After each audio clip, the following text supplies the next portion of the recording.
Je kaj reči po predstavi proti Gruziji, ki je bila praktično perfektna. No?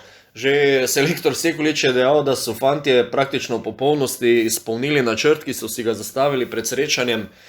Jasno, da rezultat je pa viden. Tako je bil na igrišču kot v končnem rezultatu prepričljiva zmaga nad reprezentanco Gruzije, ki vemo, da spada v tisti krog ekip, ki niso naivne, ki znajo igrati košarko, ki imajo ne nazadnje 2 NBA igralca, odličnega evroligaškega igralca in še marsikoga nazaj se bi našlo. No.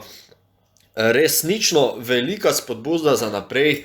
Tole tekmo je pa bilo užitek spremljati. Tole pa res. In po tisti tekmi proti Venezueli, ko smo še nekako lovili, ko mogoče nismo bili tako navdušeni nad obrambo, če kaj, smo pa imeli v tej tekmi fantastično, da ne rečem fanatično obrambo. Preden nadaljujemo z analizo, vabljeni, da se mi pridružite tudi ob naslednjih, če še niste naročeni. Vabim vas, da tole naredite zdaj, da se ponovno podružimo o podobnih analizah, bodo tudi kakšni highlightsi in tako naprej. Zdajle, malo pozneje prihajajo te moje analize, čemu pač vse vemo, tekme so 1:30, zelo težko je potem ujeti samo tekmo in pa usklajevati se skupaj v službi in s službo, tako da potem malenkost pozneje sama analiza. Gremo k tekmi. Kot sem že dejal, mislim, da je že prva minuta nakazala fight borbo, kako bomo delovali. Resnično smo se borili, ni bilo lahkega koša, moška tekma, manjši pretep, ne dobesedno, ampak na pretep se je šlo, no, se smo potem čez tekom srečanja videli, da so bili tudi kakšni malo bolj ostri prekrški, ampak kaj je delovalo? Delovala je obramba. Resnično od zapiranja do protinapada v prvi četrtini.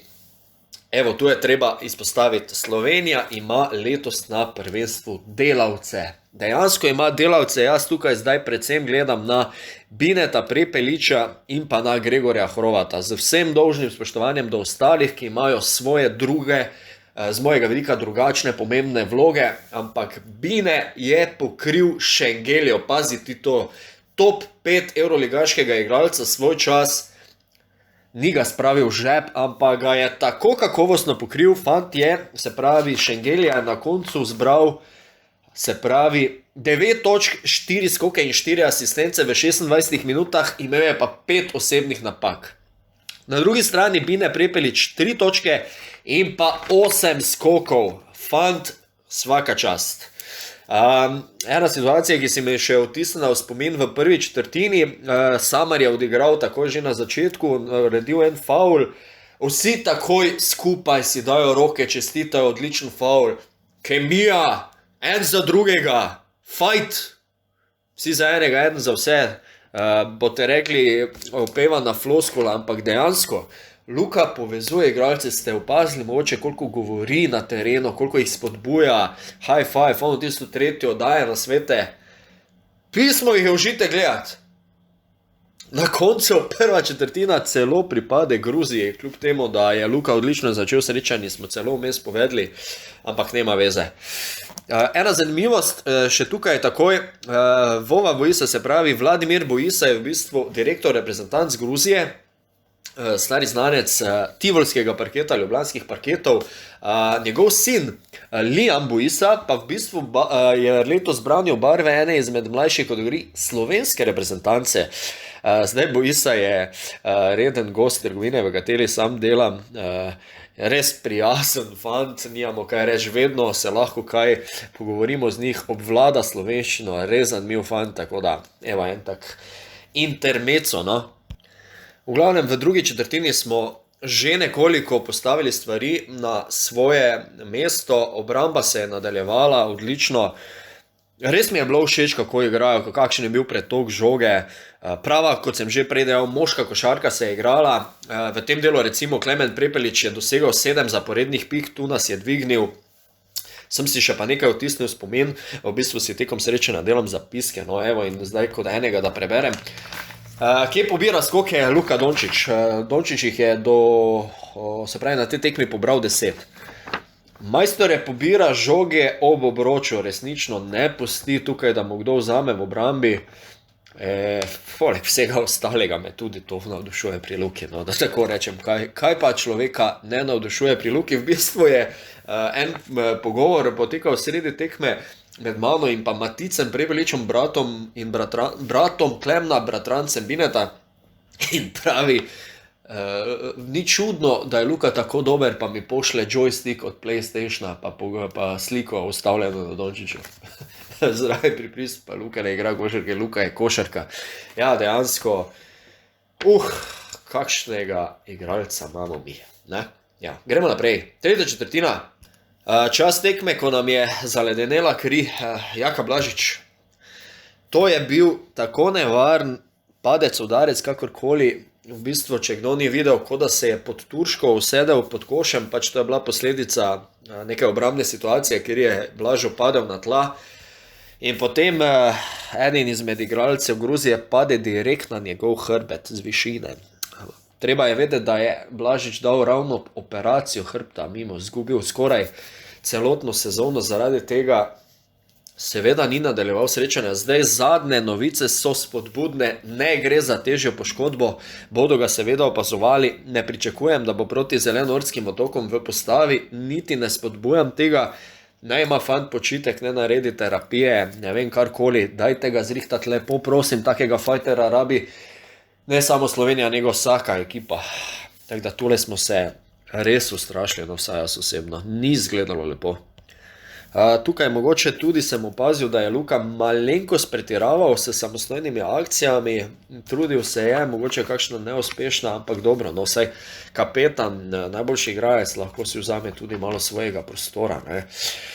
V tem delu igre pride noter Gregor Hrovat, to bo posebna alineja. Kakšen fighter, kakšen majster, kakšen delavec. Gre na skok v napadu, gre na skok v obrambi, ukrade žogo, krije, je tečen kot muha na nasprotnih igralcih. V tekmi je dosegal 6 točk, ne vem koliko je on ukradel žog, pobral skokov, ne vem, ampak Hrovat je tako hvaležni igralec, dal je na koncu tretje četrtine trojko po podaji Dončića, pa potem takoj v naslednjem napadu v zadnji četrtini še eno, tu nas je dvignil. Kakšen igrač, ej. Spet se je malo gneva zlilo nad Žigo Dimca na tej tekmi, pa jaz mislim, da spet neopravičeno, dajte me križati, ampak lejte, 2 favle je dobil v tretji četrtini, oba po mojem mnenju neopravičena. Kar je eden tam v obrambi, ko sta bila potem 2 prosta meta, pa potem tisti faul nad Šengelijo, ko je Hrovačov prodor pa dosegal 2 točki. Pa dajno mir, vlečenje Šengele za roko, prodal je faul sodnikom, tak je odpadel, kot da ima 30 kil. Ne me zajebavati. In to spol nek črn madež vrže na Žigo Dimca neopravičeno, po mojem mnenju. Je pa res, da sem upoznan, da je igral v konkurenci druge japonske lige, ki več kot očitno ni bila na nivoju in ni noter, enostavno ni v neki in oh formi. Jebi ga. Pa smo pri zadnji četrtini. Tukaj sem opazil, da se že tretjič ali pa celo četrtič iztek napada. Se pravi, Gruzici niso dokončali napada v roku 24 sekund. To je kredit obrambe. Naše fanatične obrambe. Smo na koncu tekme smo dobili kaj? 68 pik, koliko, ne vem.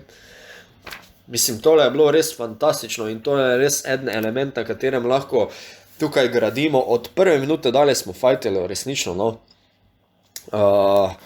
Tu se je tudi malo razpričal Luka Dončić, mislim, da z Gogo Bitadzejem, pa potem tisti step back, ko mu je fliknil, ne. Tu se je videlo Sale Dončić, se pravi starejši Dončić je bil tudi navdušen, ga je kamera vmes pokazala, ne.